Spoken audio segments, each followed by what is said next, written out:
რომ მივხვდი რომ მე სამსახურს ვინმე არ მომცემს მე ბიზნესი არ მაქვს რაღაცა შემოსავალი უნდა მქონდეს სესხი მაგ გადასახდელი კომუნალური მაგ გადასახდელი რა ვიცი დაზღვევა მაგ დღემდე წამლები რაღაცა მჭირდება ქრონიკული დაავადებების გამო და გადავწყვიტე რომ ვიარო როდესაც იქნება კარგი ამინდები ანუ წვიმიან პერიოდში ბათუმში ვარ აქციაზე კარგ ამინდებში აქავალ ზაფხულში ალბათ აქ ვიქნები რომ კონდეს პატარა შემოსავალი, იმიტომ ვინმესგან რომ ვისესხო ფული, იდეაში ბევრი მე არ დამჭა ადამიანი, რომელისგან მე ჩელებული ვისესხო, იმიტომ ჩემი მეგობრები, ჭეშმარიტი მეგობრები, ვინც შენ ჭა. ისიც არასამთავრობო ორგანიზაციები მოდიან და ზოგი ჩემზე ვარ ეს დღეშია, იმიტომ არაქვენ ეს სოფელი, არაქვენ ეს შესაძლებლო ზოგიერთ ვაჭაყირებს სახელგვარებს არ გეტყვით, ჩამოდით ჩემთან დღეში 10 ლარს გადაგიხდით.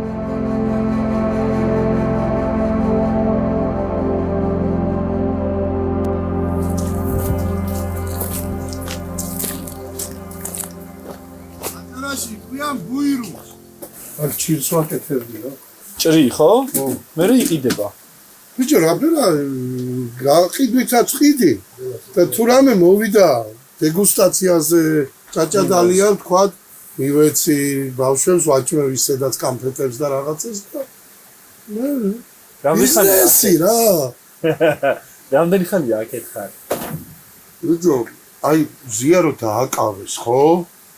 მე უკვე დავიწყე აქ სიარულები და პროექტები გაჩერდა, ყველაფერი გაჩერდა. ანუ პერიოდულად ავდიოდი, ჩამოდიოდი პროცესები, აქციები, რაღაცები და ნელ-ნელა. რომ ახლა ჭირს ვაკეთე. ახლა ტესტავ ატავს. ჯერათ ამ დამჭერი, ახლა ვაში. ისე სხვათა შორის ჭირის ამბავი როგორ აიცი, რომ დავიწყე გაკეთება. ბათუმელების ჟურნალისტებს და აქციის მონაწილეებს ტესტავდი. ანუ რომელი ვარიანტი ჯობია? აი ქერქი თუ ქერქოთ, ანუ ძალიან ჩიფსები ვით გამშრალი თუ აი ცოტა რბილი და ნუ აი თელი ზამთარი ტესტე რა და რა ვიცი, ვყიდი რა. მე აგერ მაცივარის ყიდვას ვაპირებდი, ერთ-ერთი სამოქალაქო აქტივისტია, მამამისმა მაღაზია დახურა და თათო ერთი მაგას. იმის მამამ მაცივარი ბაჭუკა ხუხტები ახალი არ არის, მაგრამ მუშაობს რა. ანუ თავისთავად მეცინება, მაგრამ როგორია ისი პოზიტიური იუმორი, ამით ვამაყობ კელა. კი არ დავცინე საკუთარ თავს, მე რომ წავალ აქციაზე რომ მივალ აგერ ბიზნესმენი მოვიდა რაღაცა სამცალ კამფეტ შევიდებ ჯიბეში წარეკოს და ვიღაცა მომწონს იმას ვაძლევ და მე ამით ვამაყობ, იმიტომ მე სამარცხვინოს არაფერს არ ვაკეთებ. აქ მაგ ნივთები ქალბატონების, მათ შორის შეშუმპირების, მაგალითად ბაბალეს წინდები, ეხმარები გაყიდვაში. მაგ მეგობრების დასალევები, რომელსაც ვყიდი. რა ვიცი, აგერ ჭირს ვაკეთებ და აი ყავის აპარატი მეგობარმა დამეხმარა ჭირის აპარატი ვიყიდე. რა ვიცი, აი შემოსავალი რაც მაგ მე მყოფნის კელა, ანუ ის ლარიც ჩემთვის მნიშვნელოვანია, აგერ დღეს თაფლი გავუყიდე ნათესავს, ხო? ხვალე შეიძლება მურაბა გავუყიდო. აგერ თხილის სეზონი მოვა, თხილს მოვკრებ 50 ძირიმად, აგერ ვზივარ, ვარჩევ, ადგილზე ვყიდი. ანუ მე ამის არ მცხვენი, იმიტომ აი მათგან განსხვავებით მე სინდის ნამოს და ღირსებას არ ვყიდი. მე ვყიდი ვაშს. ესენი უცხოელები არიან, აშკარად ებრაელები არიან. კობა, როგორა? მომძანდი? ჩემზე რეპორტაჟი იღებენ აგერ და მაიკ მაგდა ახლა ხო იცი? არა, NGO და როგორ აღმოჩნდი ბუტკაში. კობა დაგპატიჟებ? რაზე? ყავაზე, ამერიკანო, ესპრე. აი ურძე უთროა რა ქვია მაგ. ამერიკანო. ამერიკანო. კი, კაცო. რა ჩაქარი? არ მინდა. აი, პაჟალუსტო. ცხელი თუა ჭიქა კიდევ ჩაგიდებ ჭიქაში. მე სხვა შემოსავალი არ მაქვს. ანუ ბინა არ მაქვს გასაკირაებული. მანქანა 17 წლის პრიუსი მყავს, გელა მე რო ვიტაქსაო, აი ყველაზე დაბალი ვარსკვლავსაც კი არ მომაჭერ. ბათუმელების ხარდაჭერი, რა ქვია ეს? ხო, QR კოდი, რომელიც შეუძლიათ რაღაც მცხოვრებს თავაზობ, რომ შეგიძლიათ ჩარიცხოთ და გაზეთებს ვარიგებდი, პოლიტპატიმრების ზიას გაზეთი იყო და ახლა ცოტა დამჭა ევროპაზე რო არის გაზეთი, ეს სხვათა შორის მაგარი გაზეთია, ძალიან მოწონს ქართველებს, სადაც ისტორიებია, ანუ ისტორიული რაღაც ფაქტებია მოცემული, ძალიან მოწონთ რა და ბადრი ალი ბუხარია, ფერა ცოტა გიზარდა, აგერ მქონია. ერთი დევღალე ბადრი რა. თელი დღე ფუტკარივით ბრუნავ. იჯდე უნდა და ტურისტელოდებოდი. მოდიან. გამარჯობა! ბატონი! 2 წლის უკან გელა. მე რო ამოვდიოდი, სულ ვეხმარებოდი, იმიტომ იყვნენ ფრანგები, თქვა პოლონელები, ანუ გერმანელები, ახლა ამოდიან, ძირითადად არიან რუსულენოვანი, ანუ უცხოენოვანი ადამიანი, აი ებრაელი, თქვა არაბეთის ქვეყნებიდან უფრო ხარჯავენ ტურისტულ გართობებში, აი კატერით გასეირნება, აი აქ არის გვარა, ციხესიმაგრეა და იქიდან გაკეთებულია ზიპლაინი. ანუ ევროპელი ტურისტი ცოტაა. ძალიან ცოტაა, მაგალითად 3 წლის უკან უფრო მეტი იყო. შარშან იყო, წელს ძალიან იშვიათი, ვაი ევროპელი ტურისტი. ძალიან სამწუხარო რა ქართველი ტურისტები, ძალიან იშვიათობა და ავიც მე მიხარია რომ ქართველებს ხედავ, განსაკუთრებით ახალგაზრდებს, ხო, იმიტომ რომ ავიც ურჩევნიათ ევროპა და შესაძლებელია ევროპაში უფრო იაფიც იყოს დასვენება. იმიტომ ბათუმში ფასები სასწაულია რა, ეს ზაფხულის სეზონი რომ მოდის, ყველაფერი ორმაგდება, საშინელი ვითარება, საცობები, ინფრასტრუქტურა გაუმართავი, ეს არ არის ღვინოს სამყარო, როგორც კახეთია, ხო? ხო, აქ ღვინოს ტურებს ვერ მოაწყო. რაღაცას ვერთობით, მაგრამ რაღაცა უნდა გაკეთდეს. მაგალითად, აქ არის ამ ჩანჩქერის შემდეგ კიდევ ერთი ჩანჩქერი 500 მეტროში. ვიღაცას ხო აინტერესებს ეს ტყეში სიარული, ესეც უნდა განავითარო. უბრალოდ იქ გზა უნდა მოაწესრიგო, ვიღაცა უნდა მოამზადო ადგილობრივი. ანუ მირვედში უნდა მოვიდეს, ჩანჩქერის სანახავად, აგერ არის კინის ხიდი, ანუ თამარ მეფის ხიდს რო უძახიან, აგერ არის ნალია და ბუნება, გელ. ესეთ ბუნება, როდესაც ჩანჩქერზე რომ მიდიხარ და სიმწვანეა ყველგან, სიგრილია. ეს არის 100 წელზე მეტი ნალია, ყველას აქვს თითქმის სოფელში ნალია რა. ზოგი 200 წლის იყო, მაგრამ რადგან რესტავრაცია ვერ მოახერხა ადამიანებმა თოლმა დაანგრია, გააზდა ტურისტების მოყავენ და უხსნიანი და აღმოსავლეთისგან განსხვავებით დასავლეთში ესეთი ნანია. ავი ჩემმა ეზოში საწახილის ყვა რომელიც 700 წლისაა. ეგერ ჩვენი ძირის სახლია, სადაც სათოფურები არის. 400-500 წლის სახლია. კედლები, მთელი სოფელი მუზეუმია და ძალიან ისტორიული სოფელია რა. სამწუხაროდ ბერდება სოფელი, იმიტომ რომ წარმოიდგინე მე მესმის გელა რომ ახალ ბავშვებს, ახალგაზრდებს უნდათ რა ვიცი ქალაქში ცხოვრება. აი აქიდან რომ წახვიდე, ხელვაჩავრობდი და საავადმყოფოს ვერ იპოვი, ხო? აფთიაკი, მე რო წამალი მჭირდება, ჩავდივარ ხელვაჩავრში. აფთიაკი არ არის არს. საიას ფილიალი რო შეიქმნა 95 წელს მივედი. მე გავხდი თავმჯდომარე 2000 წელს. წესდებით, ხო, ასლანი იყო. წესდებით 2 წელი უნდა ყოფილიყავი, მაგრამ 5 წელი სანამ ასლანი წავიდა აჭარა თავისუფალი. და მეც დეკემბერში საიას გამგეობა ჩავატარეთ და თქვით რომ ყველაფერს აქვს საზღვა. მაშინ იყო ღია საზოგადოება საქართველოს ბათუმში და მე გაკეთდა საერთაშორისო განათლების ცენტრად და იქ გადავედი და მე 3 წელიწადში თუ არ ვწდები გადმოვედი თავისუფალ ჟურნალისტთა სახლში და მე კიდე ავხდი იმის თავმჯდომარე რა. თორე ისე 5 წელი აბაშიძეს დროს ჩემ თვალწინ გაიზარდნენ დღევანდელი მეხოთბეები.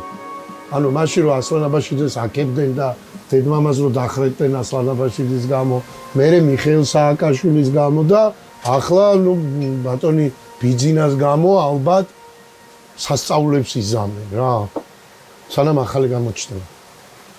ხელისუფლება რო შეიცვალა 2004-დან 6-მდე, სწორედ ვიყავით ბათუმის ნომერ 3 საპყრობილეს მონიტორინგის ჯგუფის ხელმძღვანელი და მიწევდა დასკვნების წერა და ერთი დღე კარები მიმიხურეს და აღარ შემიშლეს საპყრობილეში. რა ვიცი, მე ვიღავ თავისუფალ ჟურნალისტად სახში, ვაკეთებდით პროექტებს, ინფრასტრუქტურის. მაგალითად, ჩვენმა ორგანიზაციამ გააკეთა ქედის სამოქალაქო ბიუჯეტი მთლიანად. საქართველოში პირველად მოხდა, როდესაც ყველა სოფელს ჰქონდა თავისი ბიუჯეტი და ყველა სოფელში კენჭისყრაზე გავიდა სოფლის მოსახლეობის პროექტები და სოფელი აირჩევდა. ანუ და დაბა ქედაში, ანუ პირველად ჩვენ გავაკეთეთ GIZ-ის ხარდაჭერით.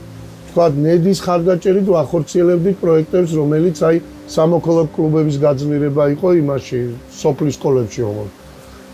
USAID-ის დახმარებით ბათუმში ფუნქციონირებდა ახალგაზრდული კლუბი, სადაც დაახლოებით 150 ახალგაზრდა მაინც იყო უფასო ინგლისური სწავლება, სხვადასხვა სასწავლო კურსები, სოციალური პროექტები იყო, ბიზნესი გვეხმარებოდა, მაგალითად სათნოების სახლს ვეხმარებოდი, იქ მოხუცებს. აი ასლან აბაშიძეს ხელისუფლება რომ გაძევებული იქნა, მაშინაც თავაზობდნენ, რა ვიცი, კარგ თანამდებობებს, კარგ ადგილებს, მაგრამ როდესაც ეკითხებოდი, რამდენად ვიქნები მე თავისუფალი, რომ მაგალითად მე მაგ პოზიცია რომ თქვა სამინისტროს 4 მოადგილე არ ჭირდება. ხო, 2 საკმარისია პრინციპში და მაგალითად რომ აი ამ სტანდარტებით ვიმუშავებ და არავის არ დამნიშნავს. ამაზე ხოლმე იყო როგორი რეაქცია, იცით, აუ, იქ გუნდი ყავს, იქ ხალხმა იბრძოლა. მაშინ მე ბუნებრივია ყოველთვის ფიქრობდი, რომ რამდენად მიღირს მე რომ ამდენი წელი ნაგროვები რაღაც ავტორიტეტი, რომელიც არა საზოგადოების წინაშე, არამედ საკუთარი ოჯახის წინაშეც რომ მართალი ვიყოს, საკუთარი შვილების წინაშე, მე როგორ ამას და ყოველთვის ვამბობდი ვარს. აქ ზოგიერთი მძღოლი მიხურებში მაგრაგინდა. ფუტკაში. ნუ ახლა მიცნობენ, იმიტომ სოფლებში რომ პროექტებს ვარ ტელევიზორში, რა ვიცი, კომენტარები, საიაში რომ ვიყავი, 1-2 ციხიდან ყავს გამოყვანილი, ანუ პროცესების ამ ბავში, აქ რა გინდა? ვაჭრობ რამეს ვაშავე, პატიოსნად შრომობ. რომ მეკითხებიან აგ რატოზის, თქვენ რა, მთავრობის ხელში საუბარი და ამ ციხეში, აქ სოფელში ვეთხარი ვაჭრობ. მე და მალხაზ ჩადუა შევხვდით გერმანიის ელჩი. სხვადასხვა ელჩებს ვხვდებით. ჩვენ ქვეყნის მოღალატეები ვართ. და ისინი კანადაში ჩადიან და deep state ცოცხლად ხდებიან და ანუ პირადად ჩადიან მათთან და ისინი გმირები არიან, ქვეყნის პატრიოტები არიან. ამ დღევანდელ ზელეგიტიმურ ხელისუფლებას, რადგან მათ უნდათ რომ ესე იყვნენ, ისე დავამატე ერთი კაცის ზელეგიტიმური ხელისუფლება.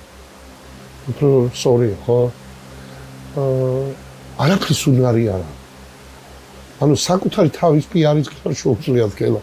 ყველაფერს თავი რო დაალებო. აი წინა დღეს გამოდიოდა ვლადიმერ ბოჟაც. ის სასწაული თქვა კაცს. ახლა ჩვენ ნაკითხ პრეზიდენტზე აღარ ვსაუბრობ.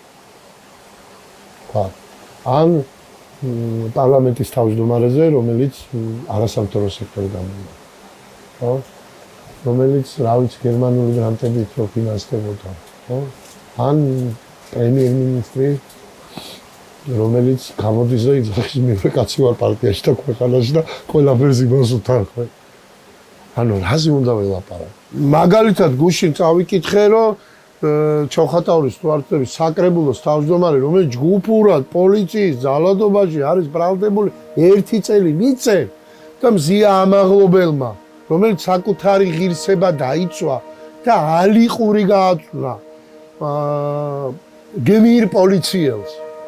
გებუაძეს, რომელსაც ყური აეწვა, ლოყა ეტკინა, ცხრემლები წამოვიდა, მზია ამაღლობელს 2 წელი მიუსაჯეს. აი მე მაინტერესებს მართლა გებუაძეს შობლების პოზიცია. არ ვიცი ახლა თუ ყავს ოჯახი, რა ვიცი, ოჯახის წევრების პოზიცია.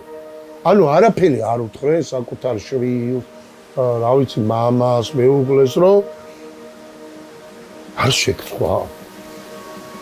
ანუ ყველაფერზე უნდა წახვიდე თუ დავალება მიიღე? ხო? ან ის გორელი პოლიციელები, რომელმაც უმოწყალოცემენ, კლავდნენ ადამიანს, ადგებიან ქვეყნის სადღეგრძელოს დალევენ. შემდეგ პატრიოტობაზე ისაუბრებენ, საქართველოს სიყვარულს დალევენ, კაცობის სიყვარულს დალევენ, მე იმ ხალხით მაინტერესებს, მის გვერდით როს ის. და აი ამას ადგება და ჭიქას მიუჭახურება. მთელი სისტემა ჩაირთო ერთი მზიას დასაჩაგად. ანუ ერთი მზია მთელი პოლიციაზე მაგარი აღმოჩნდა. და ამ მზიაზე დაიტეხა ამ ხელისუფლებამ კბილები მე მგონი.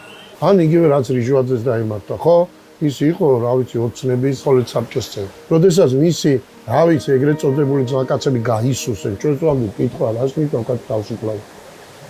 რატომ კაც? ვისთვის? ხო? ძალიან ბევრი ადამიანი გაამწამს.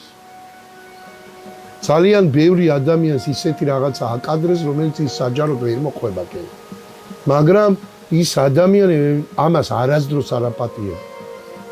მე არ ვიცი, იმიტომ შვილი არ აგებს პასუხს, მესმის, მაგრამ დადასული ადამიანი თუ ხარ, უნდა ბოლოს და ბოლოს გამოხვიდე და თქვა. მაგრამ რა უნდა ველაპარაკო, როდესაც ერთ-ერთი დეპუტატი შულზე რა კამპანია აგორეს გიჟიაო, მამამისმა ხმა არ ამოიღო. მამა ხარ ბოლოს და ბოლოს, ხო? ანუ ამაზე მეტი რა, აი, ქელა მივიდე და ველაპარაკო, რაზე ველაპარაკო, ასეთ მამას. ხოხტები? ან მაგალითად პოსტივის ის რომ შალმარავიშვილი, ხო, მის მაშვილმა რომ გამოვიდა. შვილი არ ელაპარაკა, მე იმას რა უნდა ველაპარაკო. ეხტით, ანუ ის რომ ვიღაცას უნდა ელაპარაკო, აი დიალოგი, მე ამის არ ჯერ. იმიტომ საკუთარი შვილები გაწირეს ადამიანებმა. იმისთვის რომ საზოგადოების ბულინგის საგანი გამხდარიყვე და ხმარა მოუღიათ ამას. ანუ იმის გამო რომ ბიზნესი აქვს, იმის გამო რომ პარტიაა და რა. რა ვიცი, რაზე უნდა ველაპარაკო. ეს როგორა ჩვენი გენერალი Facebook მედიას რომ ამოწმებენ. გენერალი, ხო. ეს ინგლისური ლექსი გამახსენდა სოლომონ ვოზგრანდი, ანუ დაიბადა ორშაბათს, მოინათლა სამშაბათს და ასე შემდეგ მიდის, ესე იყო ბატონი დინარაძის კარიერა ამერიკაში და ბოლოს დასრულდა. რა და მე იმის თქმა მინდა გელა რომ ჩვენ ხო ქართველები, აი ყველა უკეთესად ვიცით, აი პროექტის გაკეთებას რა უნდა. კაცო წყალი რო გავყავდა და 6 კილომეტრი ტყეში შევდიოდით და წყარო ვამოწმებდით. როდესაც აი ამას ვაკეთებდით, როდესაც სხვა NGO-ები ხდებოდნენ ველზე, ანუ მათ ეგონათ რომ იცი, აუ წყალი გაიყვანა, რა პრობლემაა, კაცო, იმ წყალი იმაში კი არ ჭაბურღილს, კი არ ვაკეთებდით, 6 კილომეტრი, 4 კილომეტრი, 5 კილომეტრიდან მოვყავდა და იმ გზის დაგებასაც ვესწრებოდით და იმ ბოძების დაგებას და ამ მასალების თრევას და რა ვიცი, ყველა ბიზნესმენს იგი ვყავდი, თვალში ამოყვანილი, იმიტომ ყველას ვთხოვდი ტანკა და აკელი. და ჩვენ ბოძის გაკეთება თუ 250 ლარი ხდებოდა მათი 800. აღძრა მე აუდიტმა დაწერა, აღძრა პროკურატურა საქმე რა შედეგი რამე დაგაცადმე. ამაზეა და ჩვენ გეძახდნენ გრანტი ჭამიებს. ჩაუვარდათ პროპაგანდა. აი ერთი მაჩვენო NGO-ს წარმომადგენელი, რომელიც გრანტები ცხოვრება აიწყო. ან მედიის წარმომადგენელი, რომელმაც ცხოვრება აიწყო და თავისუფალ მედიას დააყადაღებენ. ანგარიშებს გაუყინავენ, მაგრამ იმედი რუსტავი 2 პოსტივი არის დაუცველები. ყველა ვალეს აპატიებენ, მაგრამ შენ ბიუჯეტში ლარი დააკლო, ეგრევე იმას იზამი დაგიყადაღენ. ჭაჭა, კონიაკ, ვაინ. ჭაჭა. 65 grapes. Yes, okay. Oh, 65%? აქციის აქტიური მონაწილე, რომელმაც გადაწყვიტა, რომ მოვიყანოთ ჰოლანდიელები. ჰოლანდიელი, იმიტომ ახლა საღამოს აქცია, დღისით ჩვენ გაგვიმარჯოს. გამარჯოს. No, ჩვენ When? გაგვიმარჯოს. When? Გამარჯოს. ჩასტებ. აგერო ახალგაზრდები იყვნენ, ახლა ამოსული, ხო? აქციებზე გადიან. საღამოობით, მაგრამ მუშაობა. კიდებათ, ხო? რა ვიცი, უამრავჯერ დააჯარიმენ, მაგრამ არ გაჩერებულა. ზოგი ბავშვებს ამზადებს, ზოგი სადღაც რეცეპშენზე მუშაობს, ზოგი რაღაცა, მე აგერ სოფელში რაღაცა იმის არ იყოს, ანუ არ გავხდით ვინმესი მათხოვარი და არ წავედით კომპრომისზე, როდესაც იყო მომრავი შესთავაზება, არ გემინდა. მე მირჩევნია მამა ჩემი გაწონებული იძახდა, რომ ლარი იყოს და შენი იყოს. მე ისთვის ბრძოლობ გეტყვი, რომ ჩემი შვილები გელა ცხოვრობდნენ თავისუფალ საქართველოში, სადაც სიტყვის გამო არავინ არ დაждჯის. მე მინდა რომ საქართველოში ამ ახალგაზრდებს ქონდეთ შესაძლებლობა განვითარებისა. როგორც პოლიტიკური მიმართულებით, ისე მეცნიერული ბოლო დროს გაიგონია ქართველი მეცნიერის წარმატება. არა ის ველები წავიდა და თვალზე და იმაზე არ მაქვს ლაპარაკი. არ მინდა მე ისეთ ქვეყანაში ცხოვრობდეს ჩემი შვილები და რა ვიცი შვილიშვილები, სადაც ვიღაცამ იმის გამო რომ თქვას რომ ათეისტი ვარ თავში ჩაარტყა. ან თქვას ადამიანმა განსხვავებული სექსუალური ორიენტაციის ვარ და ამის გამო ჩაყოლო. არ მინდა ფარისევლების და მეხოდბეების და მლიქველების ქვეყანა იყოს. არ მინდა პუტინიზმი და არ მინდა ეს ჩრდილოეთ კორეა. გარდაიცვალა ბიჭი ნარკოტიკების გამო. გუშინ წინ იყო ქობულეთში 18 წლის ბიჭი გარდაიცვალა, გარდაცვლილი იპოვეს. შარშან აქა იმდენს ხრიდან მიწას გელა. მოდიოდნენ ახალგაზრდები, მე ხო ხედავდი რა, რაღაცა ის ლოკაციებს როდნენ. წელს არ არის ღმერთს მადლობა. ეს ბუნებრივია იმ ოჯახსაც აბრაზებს, ხო? იმიტომ რომ ახალგაზრდა ბიჭები იღუპებიან, ამ შვიდობა გინდა? შვიდობა მინდა, მაგრამ ეგეთი შვიდობა, სადაც ყოველწუთში სროლა, პოლიციელი ძალადობს. ანუ ხალხ კრიმინალის კი არ ეშინია, პოლიციელის ეშინია რა. აფთიაქში ხშირად დავდივარ, ახლა წამლებს ხიდულობ, რომ პერიოდულად ჭირდება. ადამიანები მოდიან და 5 აპს ხიდულობენ, 3-ს ხიდულობენ. ახალგაზრდა ბიჭი შემოვიდა და 10 წელი მინდა და კალმა უთხრა სიროპია 30 ლიტრის, ვერ ხიდულობდა.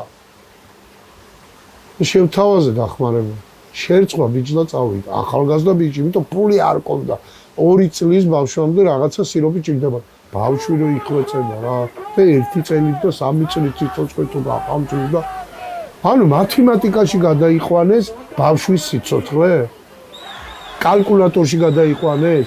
იხვალე რო არ იქნები ხელისუფლებაში და ვიღაცა ქუჩაში რო შეგხდება და არ ვიცი და შეგაფურთხებს, რა რეაქცია მე უნდა მქონდეს გელა. ადამიანში ეს გროვდება. აი აფეთქება მოხდება. მაგრამ როდესაც მე და შენ ოპონირებას უწევ და პროტესტს ვეწევ, ჩვენი პროტესტი და ოპონირება არის გააზრებული, ცივილიზებული და ვცდილობთ ვიყოთ მაქსიმალურად არარადიკალურად. სოციალური აფეთქება რომ მოხდება, რომელსაც დაირკვევა პოლიტიკური, იქ ეს ხალხი გადაულისავდეს. შენ არიცი, ხოლმე ბიჭები მირეკავენ ქალაქიდან აქციაზე, ამოვა. ბიჭო მეუბნებია, მე მჭირდება ყიდვალუნარიანი სტუმრები. თქვენ არის გამხეგილი, მეუთხარი, ამოდიხარ, ჩემ ჭაჭას ვამ, ჩემ მეუთხარი საჭმელს ჭამ. კიდევ ჩემ თუთუს იწევით და ბოლოს ბენზინი ჩამისყიდვა, თქვენ ბენზინ გასამართი სადგური არ მაქვს. ამ ხალხს ვერაფერი ვერ გატეხავს, განსხვავებით იმ ადამიანებსაგან, რომელიც აი, თავის საქართველოს სადღეგრძელოს დალევენ და მე მიდიან და იპარავენ, ხო? ანუ მირჩევნია ვიყო ესე. აშლითავთ. დეპრესიიდან რო გამოსულიყავ, რაღაცა ესეთი გარემო ვიხდებოდა და ბოლოს გავაკეთე ჩატი. და deep state-ის შეკრებები დავიწყეთ კვირაში ერჯელ აჯიკაში, ყავას ვამდით და ახლა ჩვენ ახლა დიდი кейფის თავი და ვარქვი deep state-ის შეხვედრები და ახლა ჩატს დავარქვი ასლანი წავიდა სოფელში. ну ეს ხუმრობითაა რა, ანუ იმ ჩატში არის ციალა, მალხაზია, გოჩაჟ ჟავანაძე, ანუ აი ეს აქციის ვინც ვართ მეგობრები, მალხაზ ამაღლობ. ანუ ვინც ვართ მეგობრები, ჩემი მეუღლე, ანუ რაღაცა ერთს უცბად რომ ერთმანეთს ინფორმაცია გაუცვალოთ რა. ასლანი წავიდა სოფელში. ხო, ჩატს დავარ. მომავალი სახელწოდება რა იქნება ამ ჩატის? ასლანი დაბრუნდა.